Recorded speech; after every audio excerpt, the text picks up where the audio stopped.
Welcome to your in-depth weekly horoscope for week commencing the 9th of March for the Sun or the Ascendant. If you've yet to subscribe to my channel, I'd be honoured if you did so now. Please click on the bell notification symbol. Also, talking of subscription, if you click underneath this video, you can join up for my 3 monthly astrology magazine and regular written updates. You can also get your free daily horoscope within this. This week begins with a potent full moon in the sign of Virgo, which is all about precision, practicalities. It's also about those details, whereas the sun on the other side of the heavens is in the very compassionate sign of Pisces, but in a conjunction with dreamy Neptune. I think what we need to do at this time is to be particularly conscious of our boundaries. If we're being too self-sacrificing, Pisces energy, we need to balance it with looking after our own physical needs. On the other hand, if we're being too idealistic, we need to counter this with a more earthy appreciation of our situations. So something can come into the open now which may require some kind of readjustment or realignment. But you know, with Jupiter very supportive of this particular full moon, there is an opportunity to grow from whatever changes come about. In fact, the Sun is going to be in a very close alliance with Neptune through to Wednesday. This can make us very compassionate, but it's also important that we don't get so dreamy or caught up in the mystery of a situation that we take our eye off those nitty-gritty issues. Now, of course, Mercury has been tracking backwards, and on Tuesday goes direct in the zodiac sign of Aquarius, where it's blessed, it's exalted here. So this is an opportunity to get things moving, going forwards in a more constructive way. By the following Monday, Mercury does return to the sign of Pisces, and by the 29th of March will emerge from shadow, and things really can start to speed up.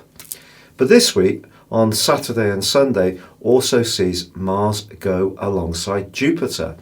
Now, this is a glorious combination in terms of giving us more thrust, self-confidence, a desire to grow things.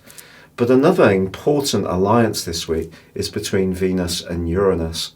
Venus is back in its home zone of Taurus, but in its embrace with Uranus, the planet of surprises, can point towards separations or sudden connections. It just depends on our situation. But generally around love relationships, we need to make sure that we're keeping things fresh and we're staying alert for any changes that we may need to respond to. But Monday to Saturday does see Mars in a very tender angle with Neptune. So if there is something that we need to blend our practical energies and also our more sensitive, instinctive and intuitive drives around, this can certainly be very useful to us. So also with the Sun forging an enormously important sextile to Pluto, change is writ large across the sky. So whatever's going on in your situation, whether it's something you might feel that you're resisting or you're driving, that change ultimately can turn out to be a good thing, because Pluto very often activates things that we're not even conscious of at any given time. Your specific forecast, Cancer, suggests that something of a financial or legalistic nature that's been a bit stuck or backwards and forwards can start to go forwards more productively from Tuesday. But also, the lunation this week, a supermoon in the practical Virgo, does ask you to stay conscious of everyday realities just at a time when you may want to trip the light fantastic in terms of your imagination. This is because the Sun and Neptune are in close alliance, and Mars is also feeding into Neptune too. This can make you particularly receptive to any environment you find yourself in. If you're fortunate enough to be travelling, going to a movie, watching a show, visiting a gallery, it really can be enriching. But also, you may experience the full moon by someone giving you a dose of reality by being quite sharp and pointed in their communications, just when you do want to really be much more spiritual and much more in the upper side of your thinking.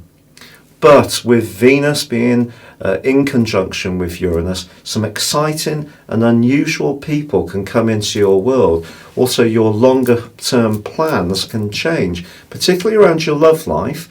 And I think in general, despite this being a full moon, Jupiter is a great support to this full moon, and it's asking us all to believe in the best. So by the end of this week, as Jupiter and Mars come into an alliance, I think this can give you some kind of feedback or connection with someone who does inspire or does impress you in some particular way. Thank you so much for joining me. It's been a real pleasure being with you. Please don't forget to subscribe, like or comment on my channel. I answer all comments. If you'd like to subscribe to my monthly magazine or regular mail outs or your free daily horoscope, see the link below, or you can order your 12-month personal horoscope forecast and your character analysis and get 30% off by also seeing another link beneath this video. But for now, good luck and goodbye.